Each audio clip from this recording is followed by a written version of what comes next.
Well, hi again, everybody. Welcome into our show this week. Of course, presented by Berger Chevrolet and live inside the Main Street Pub here in Allendale. I'm Steve Lloyd-Jones with head coach Scott Wooster. Chad Cashman in our studio. Great to have you with us tonight.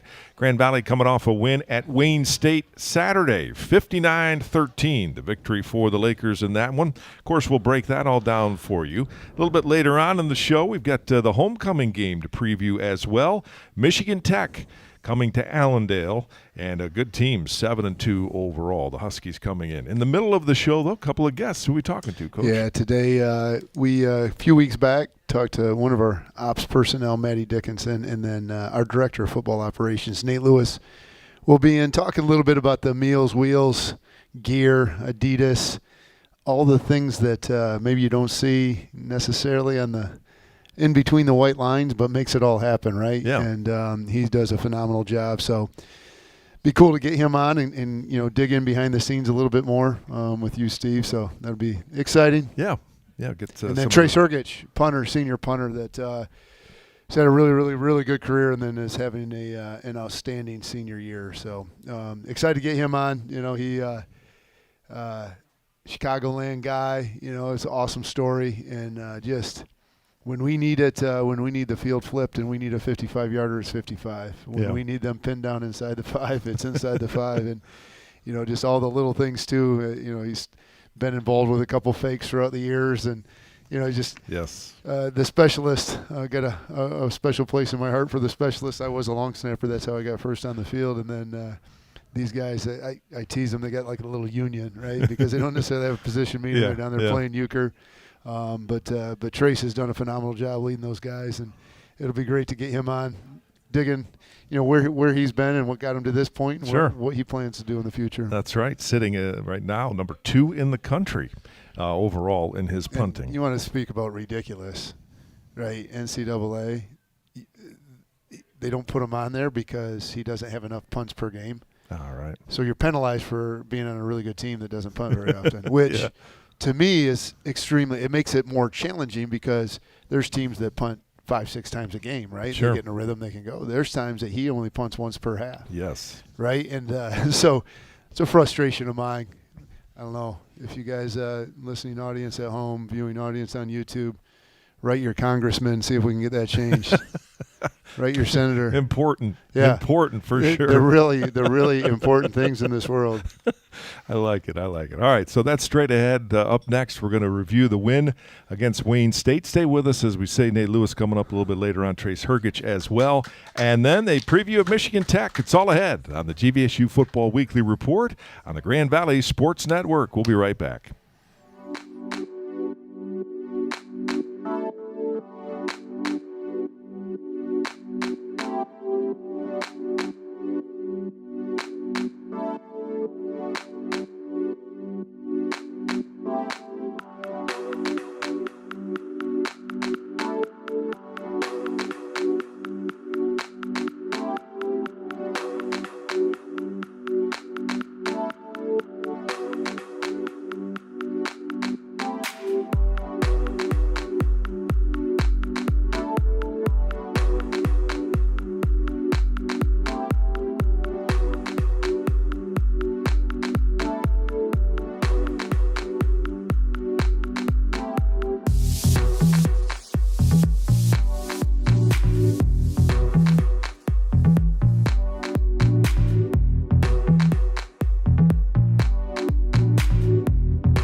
have you along as we break down the win at Wayne State for you. Steve Lloyd Jones, head coach Scott Wooster, back inside the Main Street Pub here in Allendale.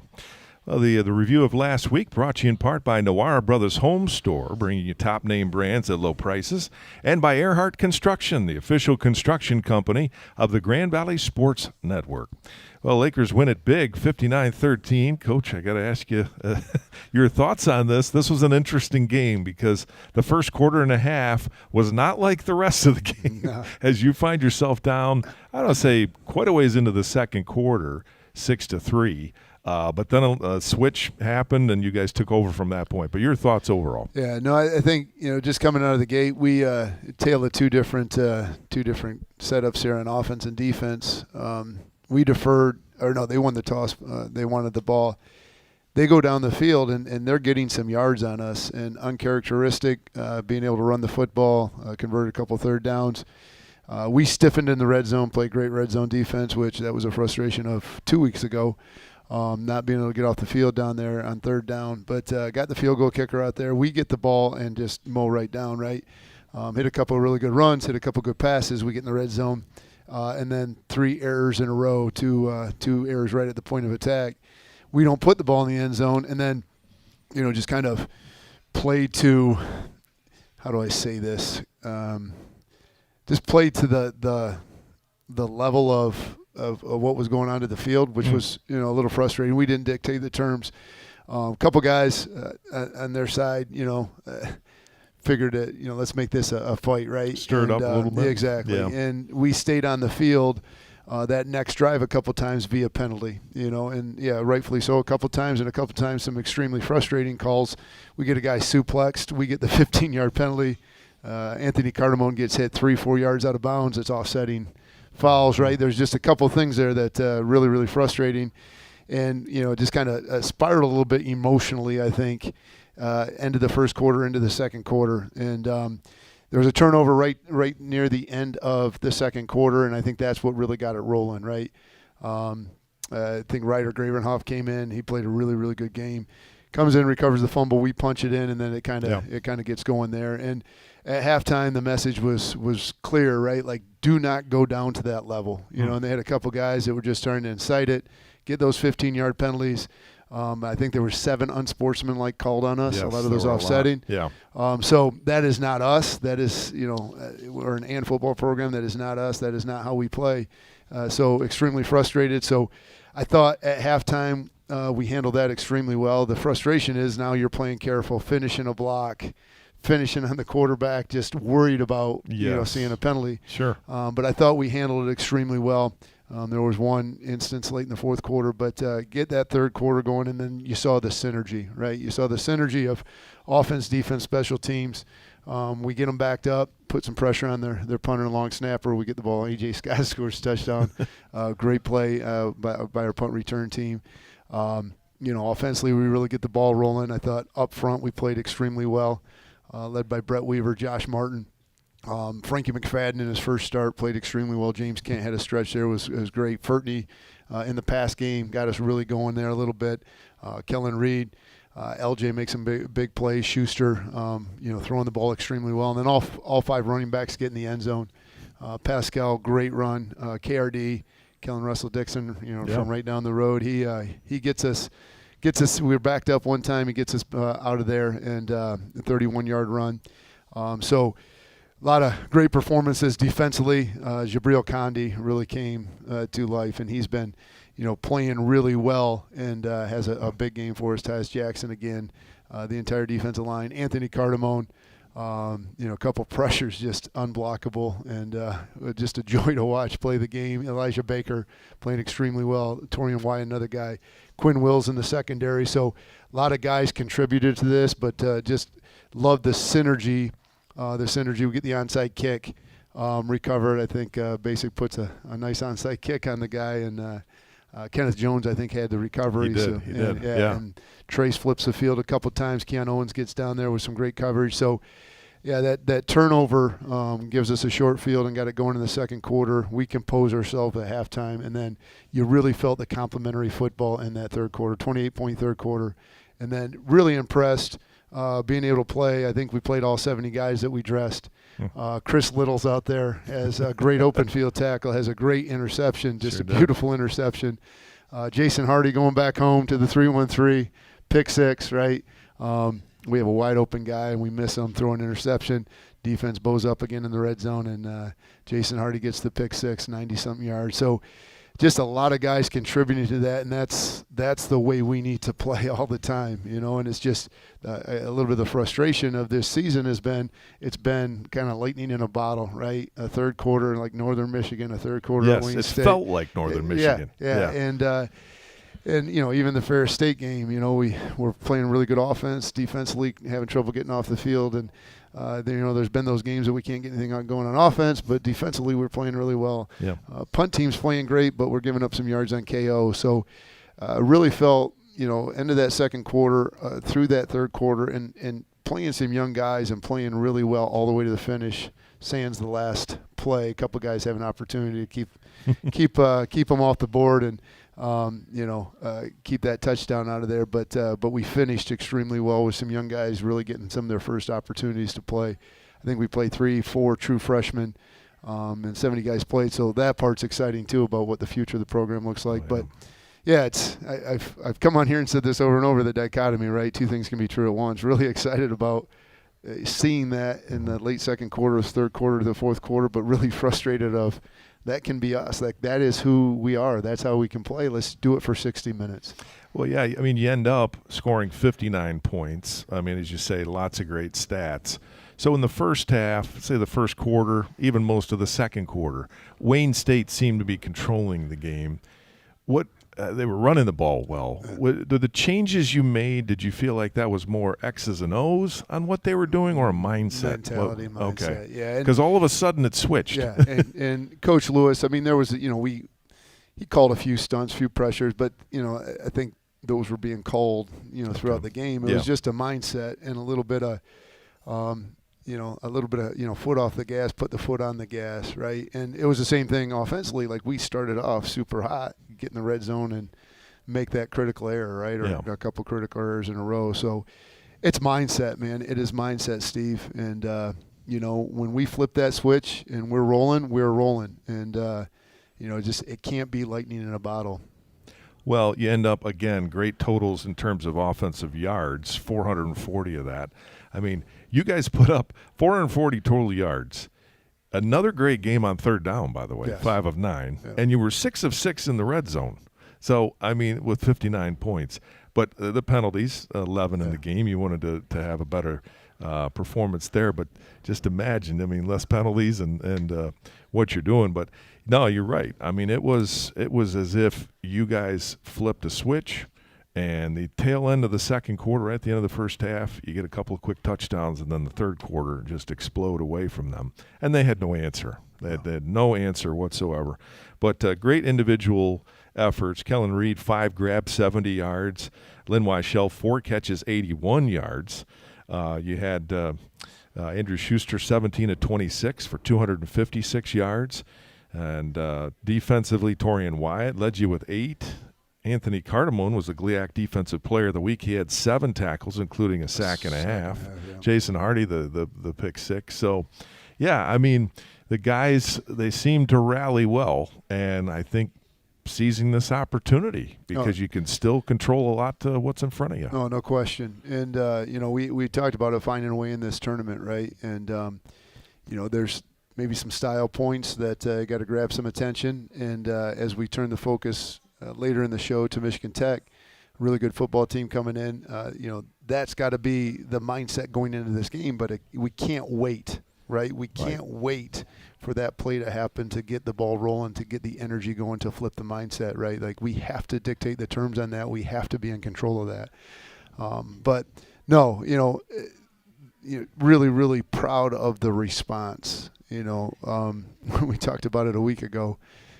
For me personally, it was since week 1 and 2 of 2019, since you lost 2 in a row. Never done it here at Grand Valley State. And the response of coming out of 2 rivalry losses and to to respond like that in the second quarter, even when it wasn't going well early in the game. Right. That tells a lot about the culture of our football team, tells a lot about our leadership, right? The Anthony Cardamones, the Brett Weavers, the Sanuzma Harpers, those leaders, Jimmy Downs and the leaders on this football team, that tells you a lot about who they are and what they're doing. Well, the Lakers winning that 59-13 as the final score, 5-3 now overall, and still trying to win out on the regular season, do so impressively, and who knows when you get that in front of a playoff committee. But now we turn our attention to what's coming up next, and your director of football operations, Nate Lewis, is going to stop by. Yeah, and like I said, earlier in the year, you got a chance to talk to Maddie, who works in operations recruiting. But yeah, get Nate on tonight, and like I said, you know, you see all the things inside the white lines, and there's so many people that make that. Eric Thompson, our equipment manager, and our equipment crew. There's so many people. Jim Winkler and our athletic training staff keeping people. There's so many people that you don't necessarily know the names of, but make this thing happen. And Nate's one of those guys, and it's just done a tremendous job for us. So, you know, we call it meals, wheels. Like I said, the Adidas gear and everything in between. You know, it was one of those things last week. Tell this quick story, just the attitude of gratitude. Like, you know, we're going through this and trying to prepare a football team, getting all that stuff ready. Well, it's a trophy game, right? Yeah. Wouldn't choose trophy.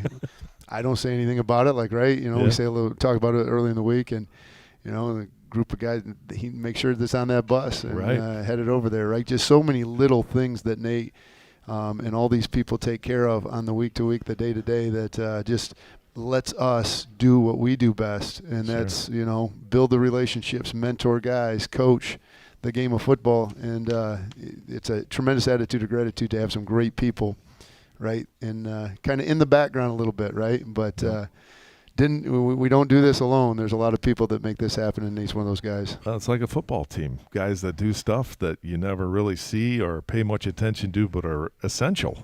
Did you know? Like long snappers. Long snappers. We got our specialists here today, right? Yeah. And like Josh Martin, James Kent, Brett Weaver, those guys we talked about up front. We've talked about this in the past. There's not too many people that know that they just played a tremendous game, right? But they made the thing go, and they sure do. You know, that's Nate and our ops staff, and being an offensive lineman, offensive line coach for all these years, right? These are the people that really make it happen. So, want to get him on here, and so you can dig in a little bit. All right, that'll be fun. So, Nate Lewis coming up next. Stay with us. It's the GVSU Football Weekly Report right here on the Grand Valley Sports Network. We'll be right back.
And back inside the Main Street Pub here in Allendale. Great to have you with us. I'm Steve Lloyd Jones. As the Lakers beating Wayne State this past Saturday, 59-13.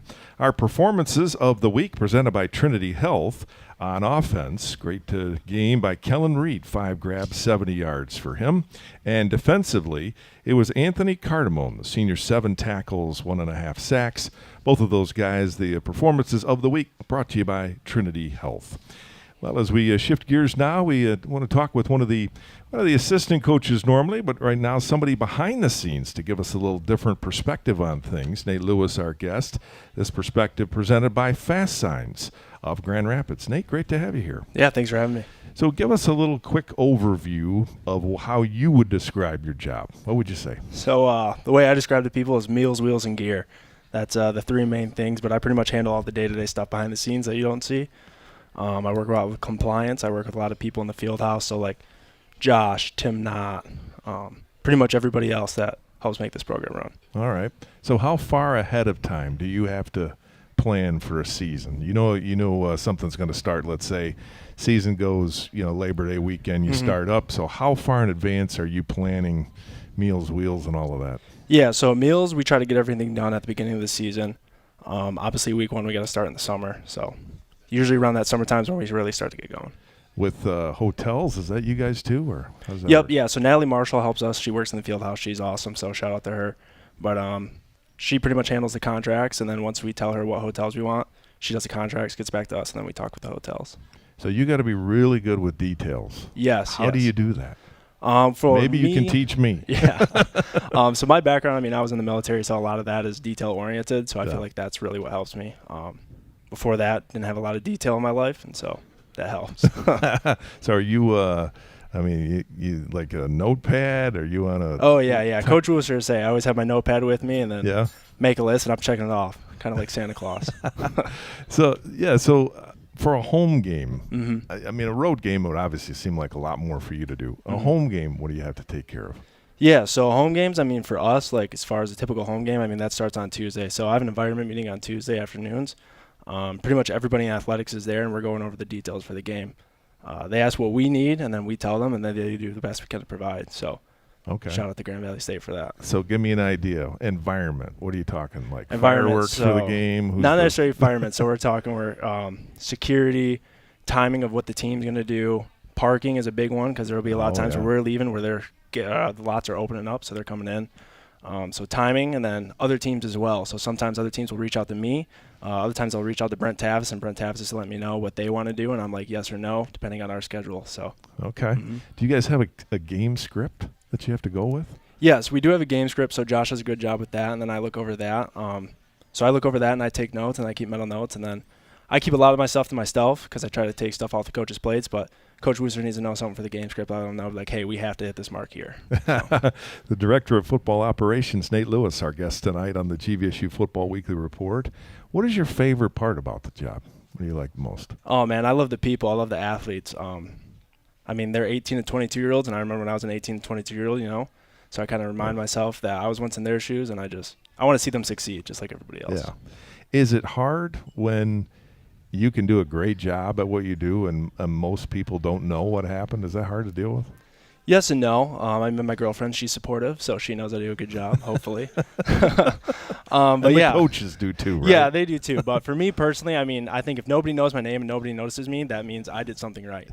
Usually, like the O-line, right, or the long snapper, people only notice when you mess up. Yeah, yeah.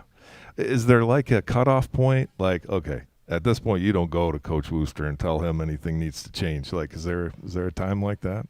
Yeah, a lot of it's kind of just rolling with the punches and going with the flow. So, there'll be times like, hey, we got a lightning delay, cool. Well, we're going to switch stuff up to where, all right, we're not going to have those media timeouts. So I got to let him know, and he's like, okay, well, our guys are starting to get tired, so he might want to use his timeouts differently. Okay. Yeah. Do you guys keep, notes from year to year on stuff that worked, or, hey, we'll never do this again? Or do you do any of that? So me and Maddie, we have a shared rolling document. We call it the DFO manual. So we kind of go in there and we're like, okay, this is what we got to do month to month. It plans out in a couple months in advance. So we start working on that. And then if we're like, hey, this doesn't work, we're like, cool, we'll just cross it off. Or if we have a good idea, we're like, hey, we'll try it. We're like, yeah, that worked. Let's stick with that next year. So. All right. What's any examples of like a new idea or something different you guys have discovered that really helps you out with what you do? Oh, man. I mean, Jason Daniels did such a good job before me. I mean, he pretty much had everything covered off. It's pretty much just fine-tuning stuff. But, yeah, a lot of stuff is meals. So we've been doing a really good job this year feeding our guys. So working with a lot of different vendors. So kind of getting those contacts and setting that up for success. Because I know the guys like the food. We work with Adobe. We work with Clean Eats. We got Uccello's, Mainstream, and all these different things that they didn't have when I first started here as an undergrad assistant. So now that we have those, it's awesome. What's something about the job you didn't expect, good or bad? Anything that that's a tough question. Really hit you and like, oh, wasn't expecting that? Yeah, I mean, I don't know. I mean, I take it personally on myself. If something's like messed up, and like the coaches may not think it's a big deal, but to me it's a big deal. Like any minor detail, they'll be like, oh, okay, well that's not that big a deal. Well, to me it is. Yeah. So, yeah, that's the biggest thing. It's just kind of being hard on myself a little bit too much. And then once I realized that, like, hey, it's all right. 1-for-1 respond. So somebody younger than you saying, hey, that sounds fun, I want to get into it, what would you tell them? What's most important for preparation? Yeah, I mean, preparation is just attention to detail. And then once you get to college, I mean, pretty much whether you're at Grand Valley State or not, just reach out to your football coaches and there and be like, hey, I want to get into this. And, I mean, they're always going to take the help. So just getting in there, getting your foot in the door, and then putting into it what you want to get out of it. I tell that to everybody. So pretty much like our interns, they come in, they're like, hey, what's like the future look? And I'm like, well, it depends how much you're going to put into it. Yeah. Well, I've had a firsthand look at the job, a great job you're doing, those road trips, you know, when we fly or long bus trips, whatever. So keep it up. Great work. And good to talk with you and hear that perspective, Nate. Thank you. Thank you. Appreciate it. Nate Lewis, the Director of Football Operations, our guest here tonight. Coming up next, stay with us.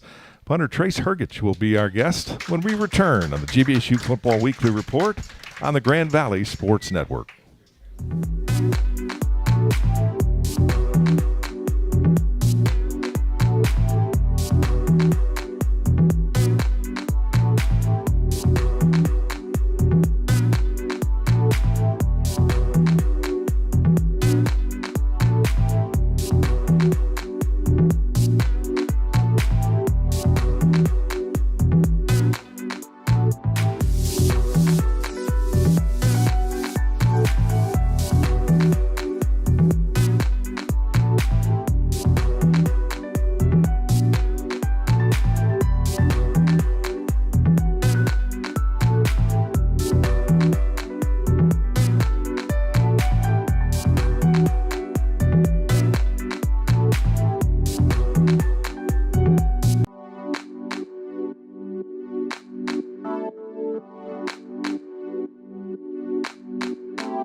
Pascal Jolman there on that TD Saturday. The Lakers winning at Wayne State 59-13. Great to have you with us tonight.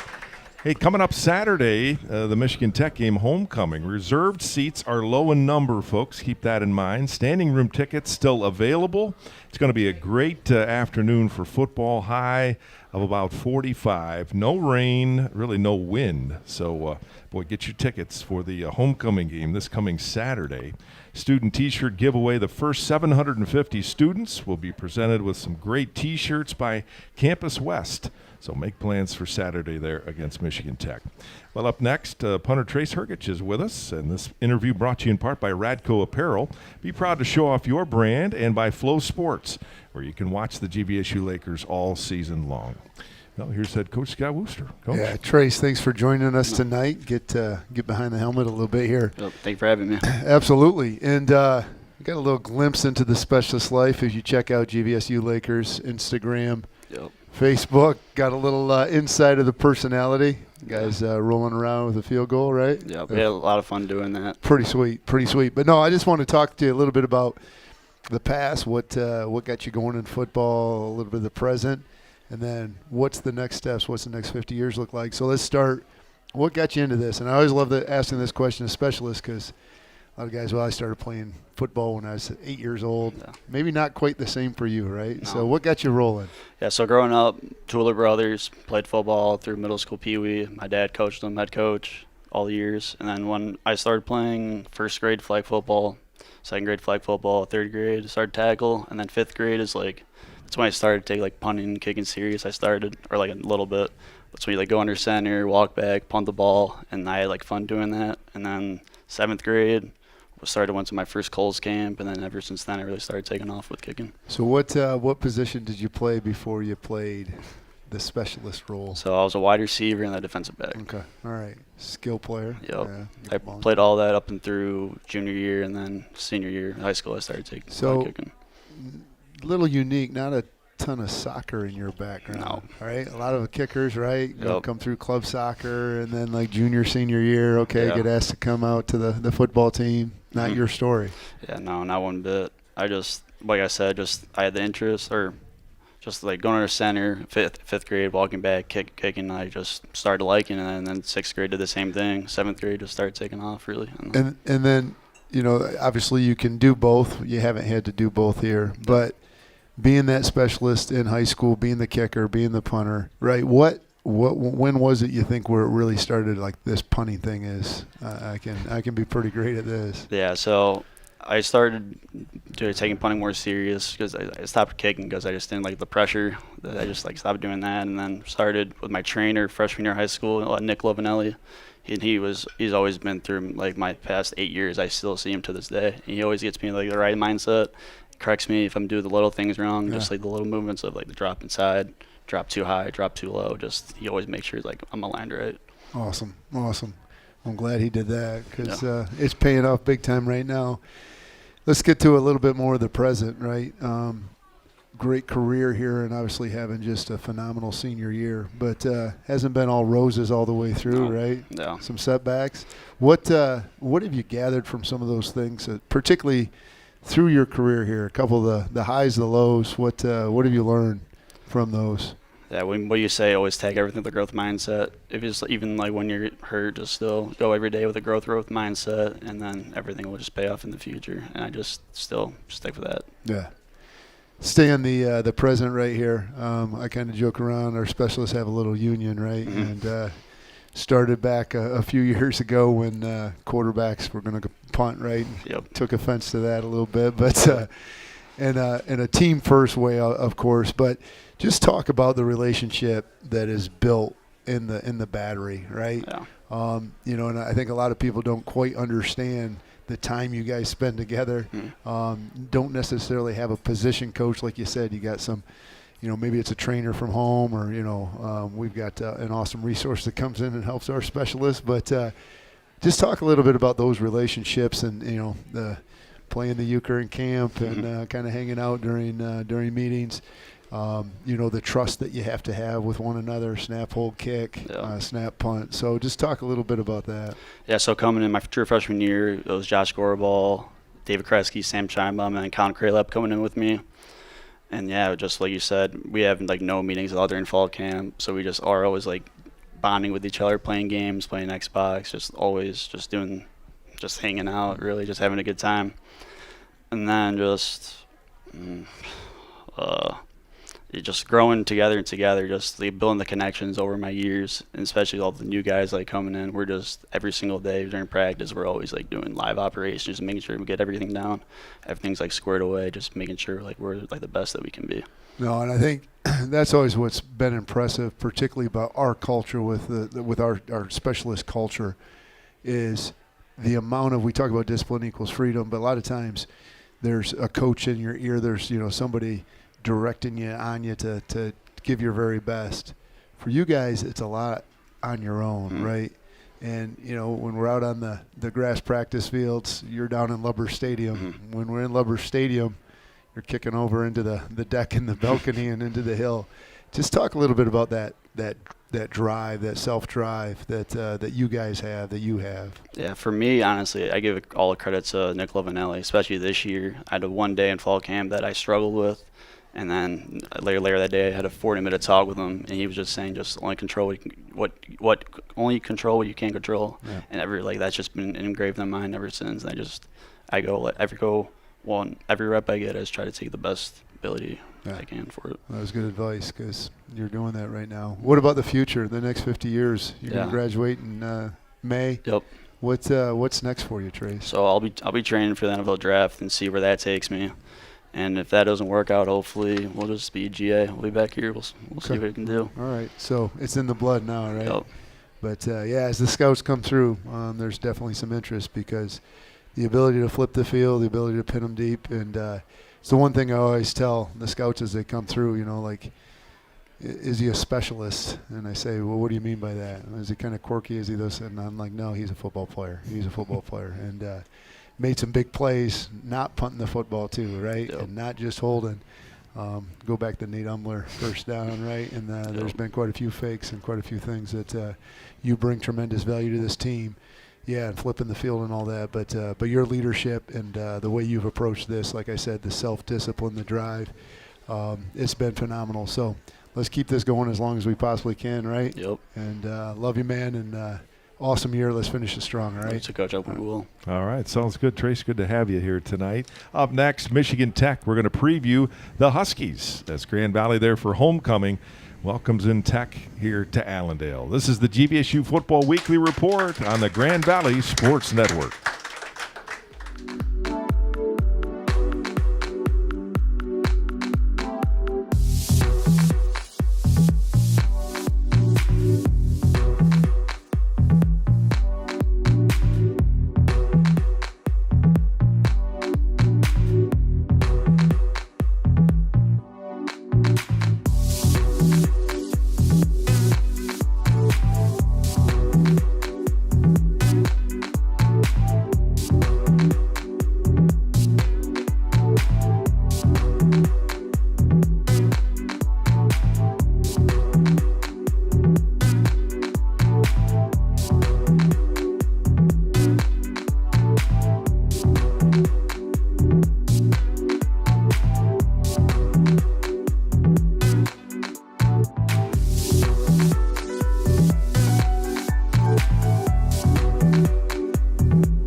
Kenneth Jones plunging in from a yard out. That was after he recovered the onside kick on the on the kickoff.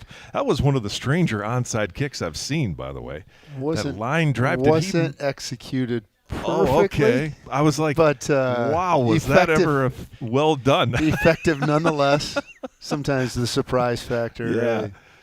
It's like one of my my drives, off to the right there is like a line shot just above the line, and boy, Kenneth Jones was all over it. Sometimes 2 fairways over, you get a better view of the green than if you hit it straight down the. Yeah, you're right. That's right. We should golf sometime. That's right. Well, the Lakers here, the win over Wayne State there on Saturday, as Grand Valley's going to bring in Michigan Tech coming up this Saturday, 2 o'clock. Our upcoming opponent preview brought to you in part by Matrix Basement Finishing.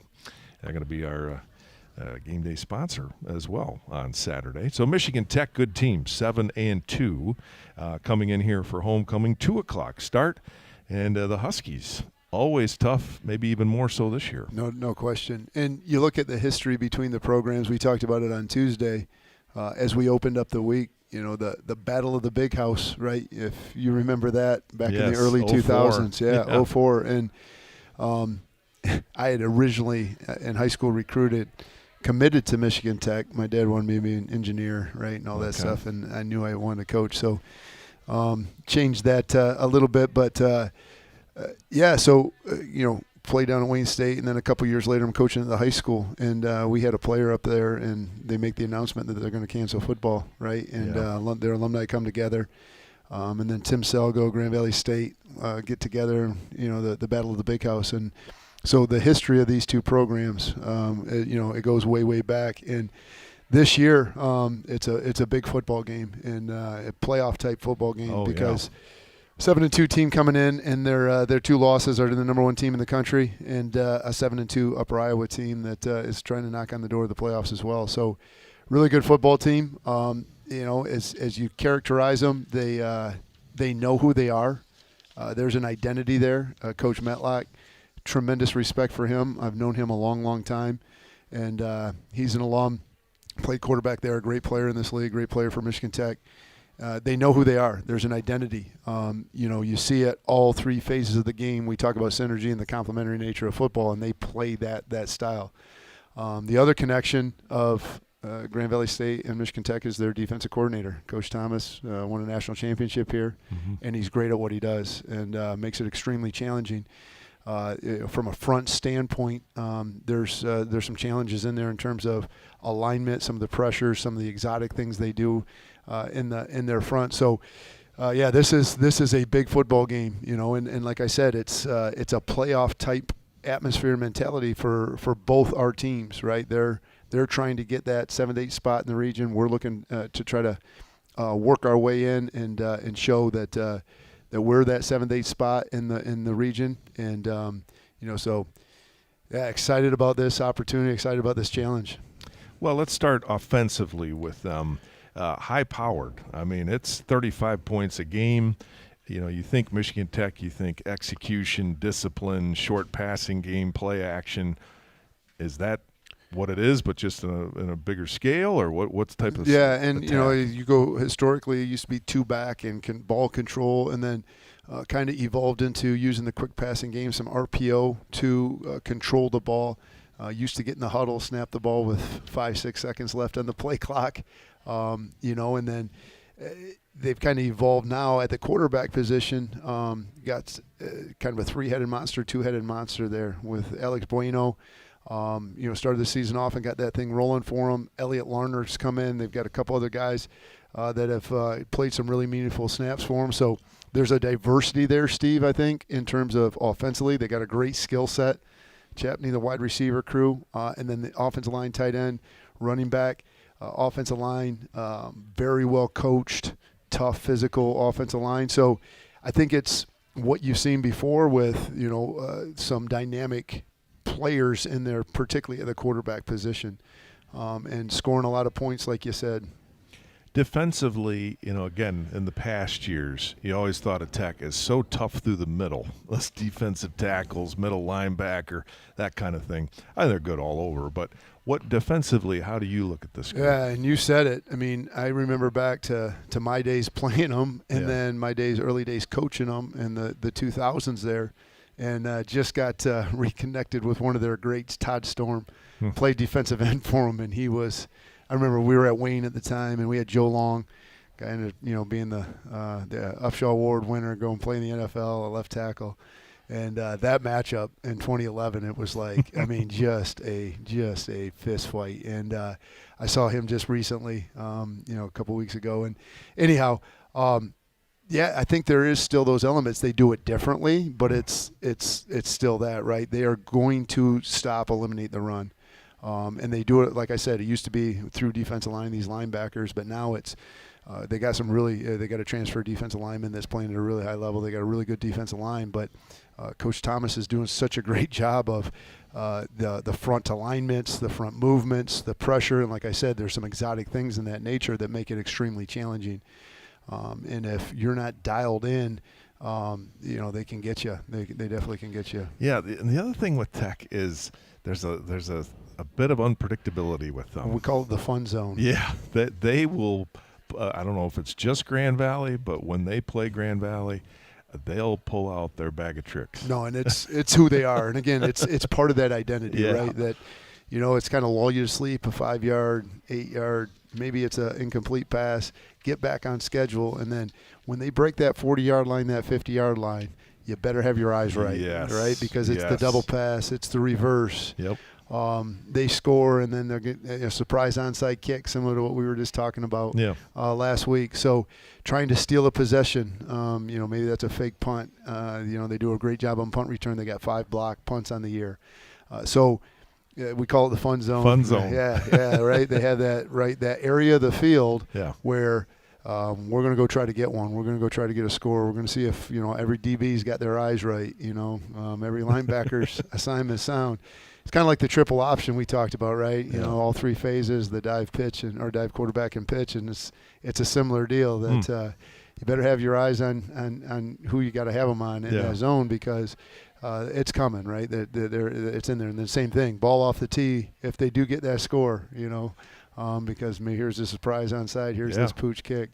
You kind of take the foot off the gas, deep breath, got them on 3rd down, punt team comes out, and maybe it's a fake punt, right? Sure. So. That's part of who they are and part of that identity. Ball control, lull you to sleep, and then gotcha. Yep, trick play. Should be fun. Michigan Tech for homecoming, 2 o'clock Saturday here in Allendale. We'll be back to wrap things up. This is the GVSU Football Weekly Report on the Grand Valley Sports Network.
Wrapping things up on our show tonight, back inside the Main Street Pub here in Allendale. Time for the Berger Chevrolet Key to the Win. Head coach Scott Wooster is going to give us the biggest factor to determine this week's game. What do you see, Coach? No, and that's, we talk about playoff type game, homecoming, all those things. Get inside the white lines. What do we have to do? And I think we just kind of prefaced it there a second ago. I think it has a lot to do with our eyes, eye discipline, right? The front they play, particularly offensive linemen, tight ends, got to have our eyes right. Quarterback going to play cover 4, going to play versions of cover 3. We just talked about it defensively, right, in that fun zone. Eyes on your guy or eyes in your zone, eyes in the right spot. Special teams, right? We just said it, ball off the tee. Those, not those big plays in big games, right? Those big plays in big games. And, is that a turnover? Is that a surprise onside kick? Is that double pass? Is that, a TFL, getting you behind schedule on a drive? So they're going to try to limit possessions on us, so we have to take advantage of every possession. A huge part of that is our eyes, right? Yep. Making sure our eyes are right. Yeah, have that discipline. Well, reserved seats, low in number, but available right now. Standing room tickets still available as well. Going to be a high in the mid-40s, so great football weather. And students, the first 750, are going to get fantastic T-shirts. Yeah, and that's the thing. That's the Great Lakes Louis. This is a throwback homecoming, and that's, what's so special about homecoming is the people that built this, right? The guys that wore the black and blue being back in, the alumni. Yeah. But we need the students. This is a big football game, playoff type football game for both teams. Kind of season hopes are on this football game. So come on out to Lubbers Stadium. Let's light up Lubbers. Bring that energy. Great football day. Great football day. Even snow might be coming a little bit later, but that's later. 46 degrees. Yeah, not during the 2 game. p.m. kick, right? Yep. 2 p.m. kick. So let's get to Lubbers Stadium. Let's bring the noise. Ready for more. It is a playoff game. It is. 100%. Two good teams, still with an outside chance of getting in. The winner strengthens their case. The loser definitely out. So, yeah, it's like the playoffs. That's it. Yeah. That's it. Win in advance. Well, and that's going to be good football weather. Not much wind, no precipitation. No, it's the perfect fall day. Perfect fall day. Just, like Great Lakes Louis, the T-shirt that the students will get, right? Like, that's what Louis would have loved. Maybe Louis would like some precipitation. I feel like he probably would. As a Laker, yeah, I feel like he would. But it's going to be perfect football weather. So come to Lubbers Stadium. That's right. Well, and the mindset, you guys, I know you're locked in. You have been for a couple of weeks on that, haven't you? Yep. No, absolutely. That's after a couple of those setbacks, like it's a sense of urgency, right? There's a heightened sense of urgency that the margin of error is gone. Let's go get it. Well, let's do it, Coach. Good luck with that. That'll wrap things up for us tonight. Our thanks to Director of Football Operations, Nate Lewis. Punter Trace Hergich as well for stopping by. As the Lakers on Saturday, a 2 o'clock start, their homecoming battle against Michigan Tech. Hope you'll join us for that. For head coach Scott Wooster, I'm Steve Lloyd Jones. Thanks for listening to the GVSU Football Weekly Report on the Grand Valley Sports Network. So long, everybody.